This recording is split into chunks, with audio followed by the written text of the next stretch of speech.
السلام عليكم ورحمة الله وبركاته.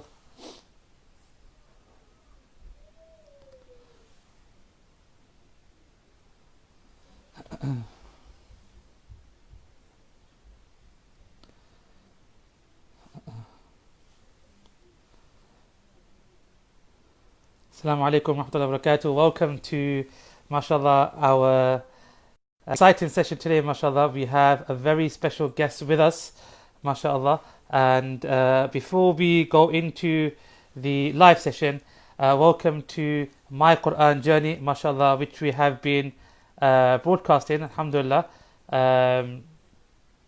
every night for the last 5 nights, I believe. So we are very excited, alhamdulillah, to have with us today a very special guest. We have Qari Abdallah Daudi from Tanzania, mashallah, from Tanzania. So inshallah he will be joining us shortly. So jazakallah khair to you all for tuning in. I hope you have benefited from the sessions, and inshallah I hope you will benefit from tonight's session, alhamdulillah. So we do have a special guest all the way from Tanzania, mashallah. So I'm going to bring, without delaying the program any further, inshallah.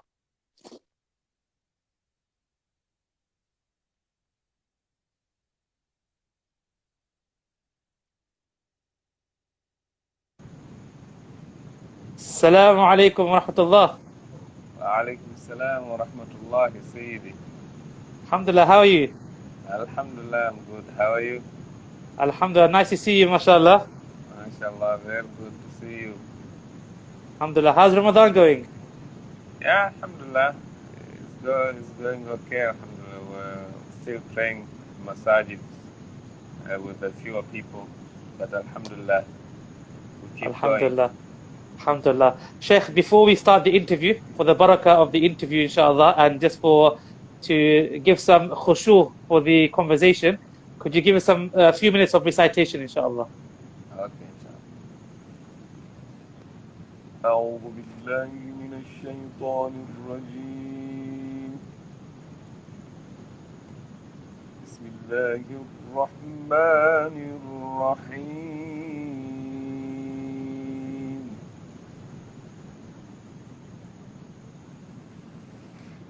إنا أنزلناه في ليلة القدر وما أدراك ما ليلة القدر.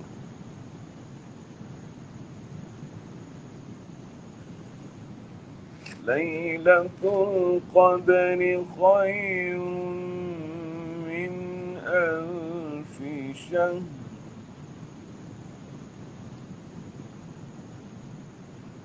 تنزل الملائكة والروح فيها بإذن ربهم من كل أمر سلام. Allah.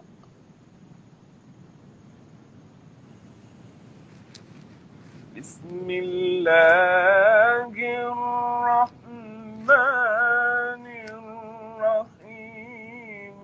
إنا أنزلناه في ليلة القدر وما أدراك ما ليلة القدر. Allah. وما أدراك ما ليلة القدر. ليلة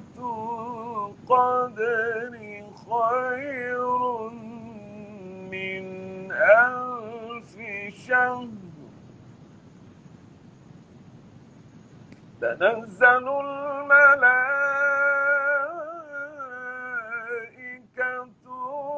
والروح فيها بإذن ربهم من كل أمر سلام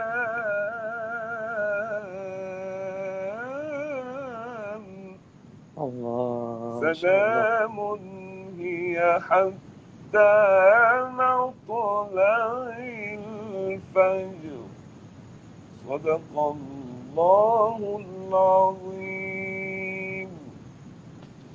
Mashallah, mashallah, Habibi, Habibi. So, Alhamdulillah, I'm very excited to present before us. We have Qari Abdallah Daudi from Tanzania, mashallah. Qari Abdullah has resided in the UK for, mashallah, some few years as well, mashallah. He just recently went back to Tanzania. He studied in Egypt. He's also studied abroad as well, mashallah. And he has a Jasat and recitation of the Quran. He studied the Quran, Hifz, and different riwayat, different qira'ah, mashallah. Qari Abdullah is a very active reciter, teacher, mashallah. And we're very fortunate to have him tonight, mashallah, all the way from Tanzania. So, assalamu alaikum, Habibi. Welcome to the show. How are you? Wa alaikum salam wa rahmatullahi sayyidi. Alhamdulillah, I'm good. How are you? Alhamdulillah. How was your iftar today? Oh, it's nice. Alhamdulillah. Alhamdulillah. We're eating Tanzanian food now, enjoying it. Oh, mashallah, mashallah, mashallah. Yeah. So, Habibi, let's get started. Tell us about your background. Where did you study, school, college, etc., and talk a bit about your family, inshallah, and how it was like growing up in Tanzania. Alhamdulillah. First of all, I went to government school, and unfortunately, I didn't go through with my school thing because I finished at standard 3. So I didn't have much time, but I liked to go to the madrasa since I was a kid. So Alhamdulillah, and I was growing up loving reciting Quran. Since there, my teacher took me and said, okay, you need to focus now on one thing because you don't like school, so you like madrasa and you want to go always to the madrasa to study Quran, your friends. So you need to focus. So from there I started learning Quran from my first school, madrasa. Then I went to the second madrasa, which is not in this city, it is in another city. My teacher, Sayyid Hussein Ahmad al-Badawi, who is a Sayyid, he took me there and I started with him for 2.5 years. Okay, and he took me straight to Yemen. People sometimes they confused, they think I started in Egypt. But to be honest, I haven't been in Egypt at all. Okay. But because of my style of reciting Quran, they think I started in Egypt. But, okay, mashallah. I started in Yemen for 4.5 years. Alhamdulillah. Then I came back here in Tanzania. Then I went to Malaysia as well. Malaysia, I was studying, teaching as well at the same time, studying and teaching. And I lived there for 3 years. Okay, mashallah. Alhamdulillah. Yeah. Then from okay, there, so yeah. No, carry on, it's fine. Yeah, then from there, when I came back, I just. So how old were you? How old were you when you went to Malaysia? I think like 23, 25. Okay. Okay. Yeah, 25 or 26. I can't remember. But how did I go to Malaysia? You know, see, when I was in competition, world competition in Iran, 2010. MashaAllah.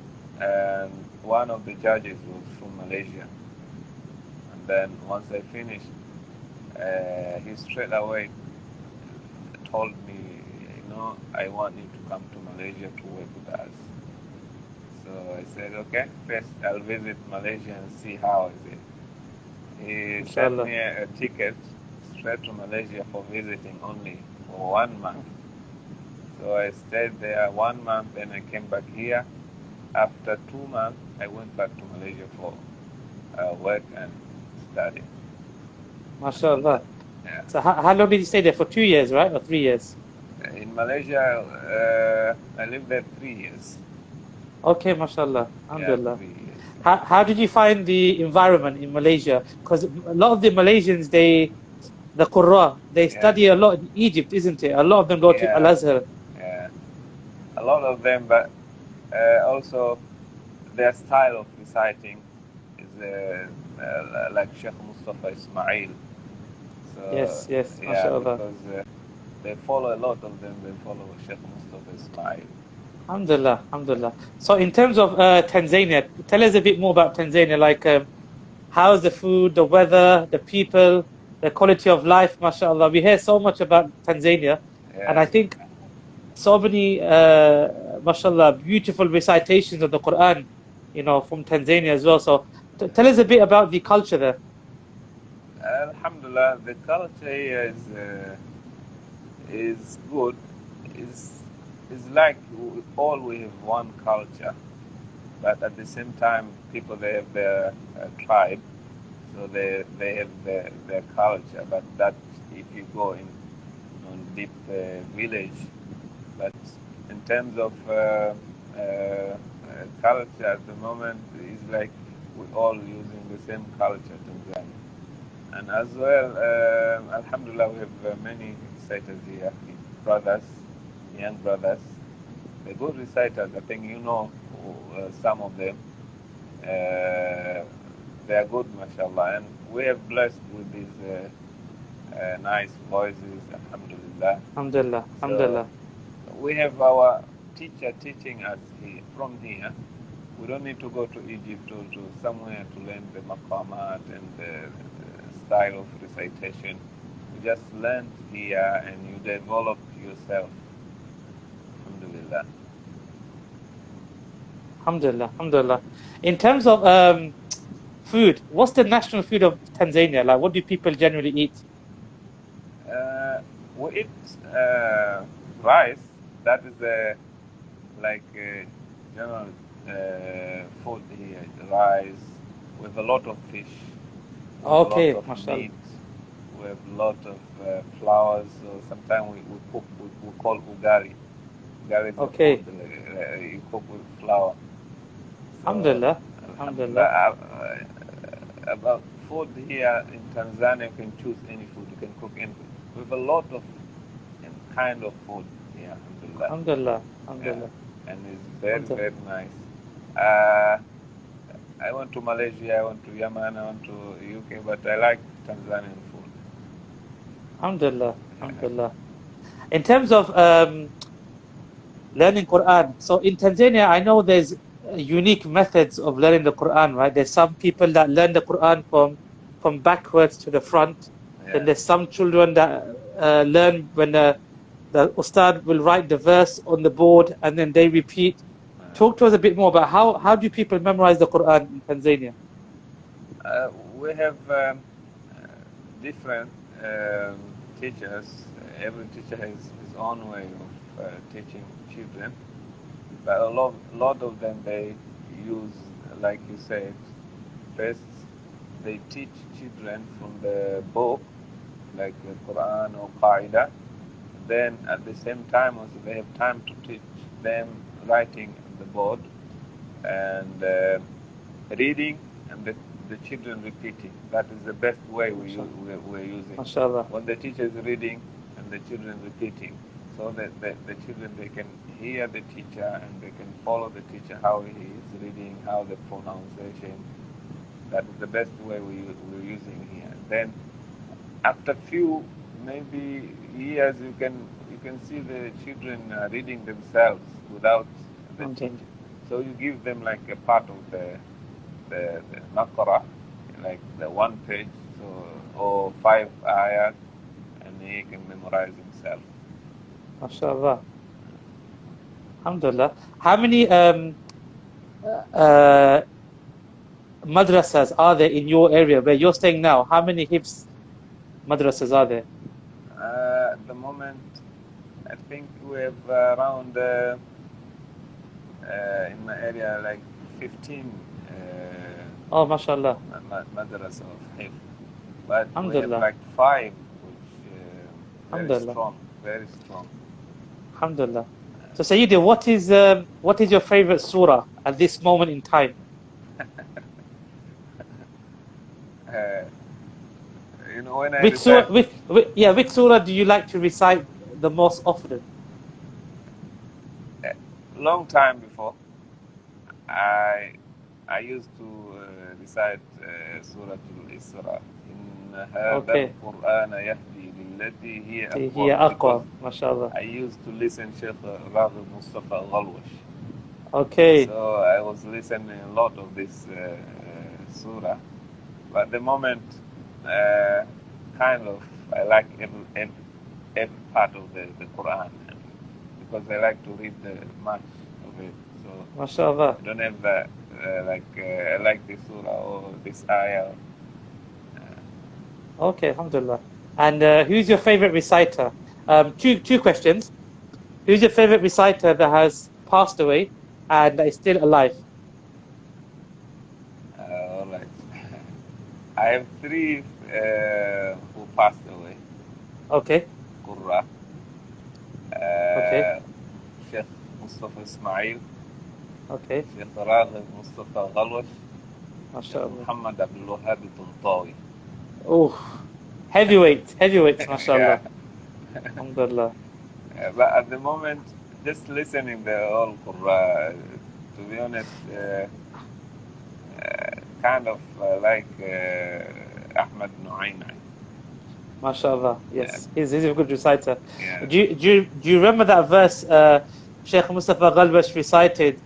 ولا تطع الكافرين والمنافقين ودع عذاهم وتوكل على الله. You remember that one, right? MashaAllah, MashaAllah. He had a very unique way of reciting. His voice was very powerful, MashaAllah, very powerful. And kind of his voice is in when he recites, like he's on his own. Yes. Yeah. No, Alhamdulillah, Alhamdulillah. So, Sayyidi, describe your Quran journey when you were a young boy in your childhood.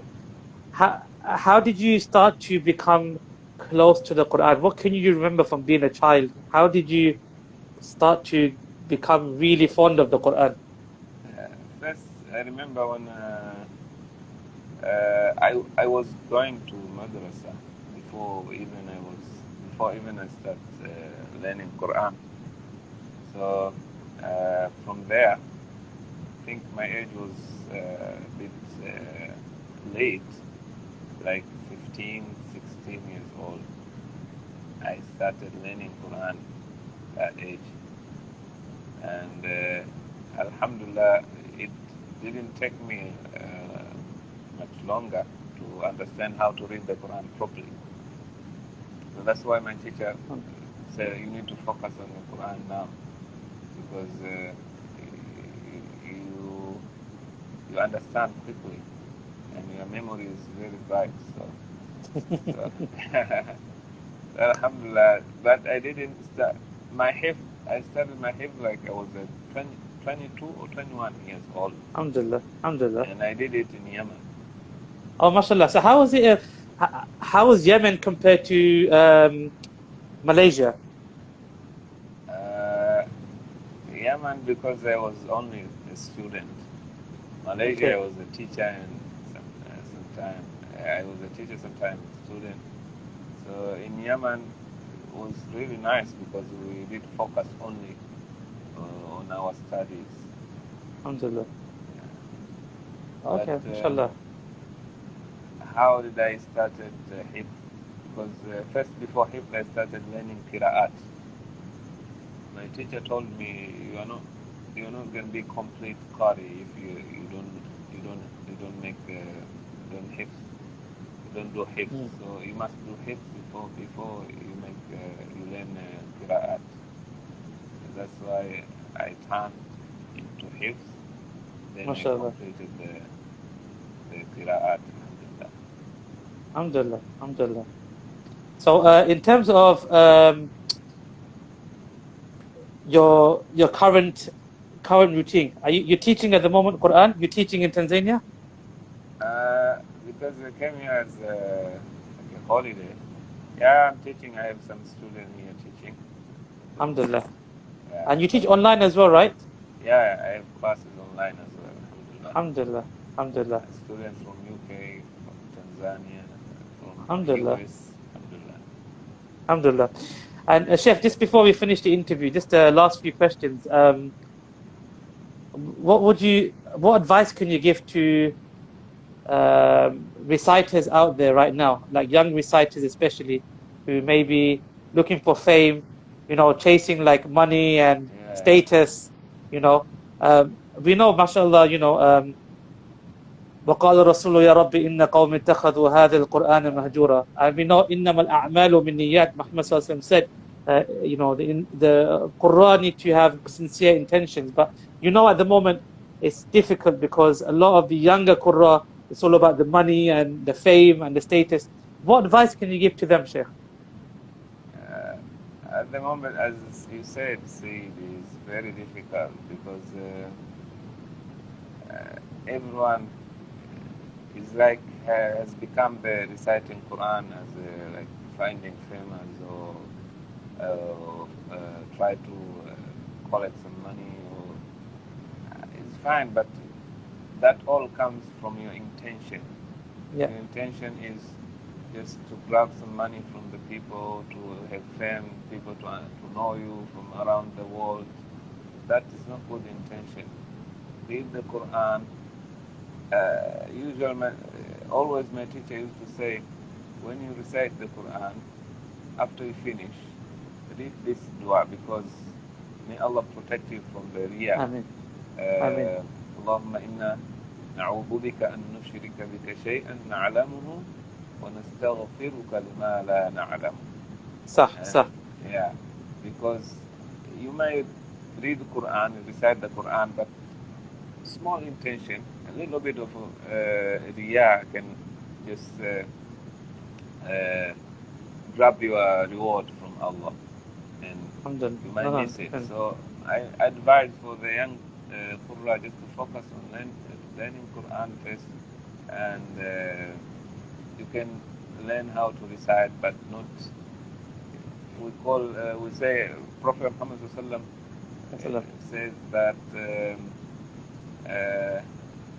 بعد الفراغ can't remember the hadith بعد الفراغ إدخال السرور في قلب المؤمن, just to make the people to understand, to have deep tadabbur about Allah subhanahu wa ta'ala. أفلا يتدبرون القرآن. أفلا يتدبرون القرآن. You need to have that tadabbur and focus on reading Quran properly, not just about maqamat or find nice voices. These days hard to find. Yes. No, mashallah, I think that's very good advice, because in the UK, for example, many of the younger reciters, I know in Egypt as well, people believe that you have to have the longest breath or the best voice, and that's, mashallah, it's part of recitation, but like you mentioned, when one recites the Quran,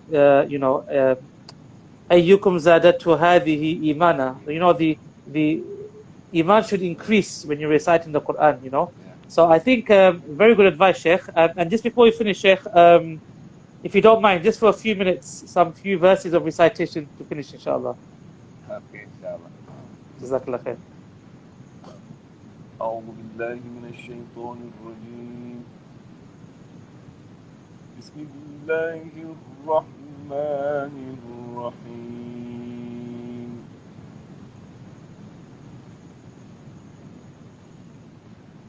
إن هذا القرآن يهدي للتي هي أقوم الله ويبشر المؤمنين الذين يعملون الصالحات أن لهم أجرا كبيرا.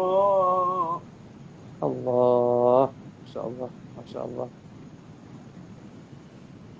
إن هذا القرآن يهدي للتي هي أقوم ويبشر المؤمنين الذين يعملون الصالحات أن لهم أجرا كبيرا. الله ما شاء الله ما شاء الله. وأما الذين لا يؤمنون بالآخرة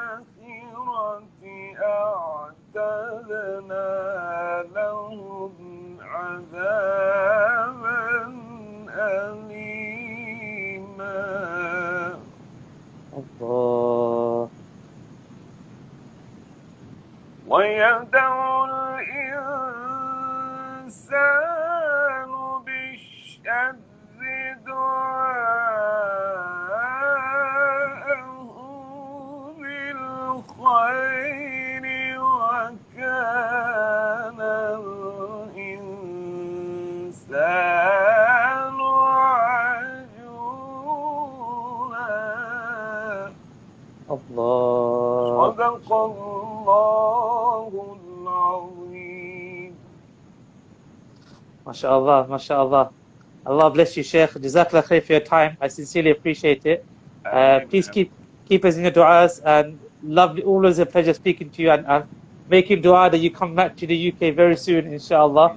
So we can arrange some events and benefit from your company, inshallah. Ameen. Jazakallah for your support for UK Huffadh, and keep us in your dua, Sheikh. And inshallah we speak to you soon. Assalamu alaikum. Assalamu alaikum. Assalamu wa rahmatullahi wa barakatuh. MashaAllah, that was Sheikh Abdallah Daudi, MashaAllah, all the way from Tanzania, MashaAllah. Just to confirm, tomorrow, inshallah, we will be continuing our program, and I'm very excited to announce, inshallah, tomorrow we will be having Hafiza Maria Aslam tomorrow, inshallah. Tomorrow will be early time, so tomorrow, inshallah, will be at 10 o'clock, inshallah. So it'll be slightly earlier time tomorrow. So inshallah, please tune in tomorrow, 10 o'clock. Jazakallah khair. Assalamu alaikum wa rahmatullahi wa barakatuh.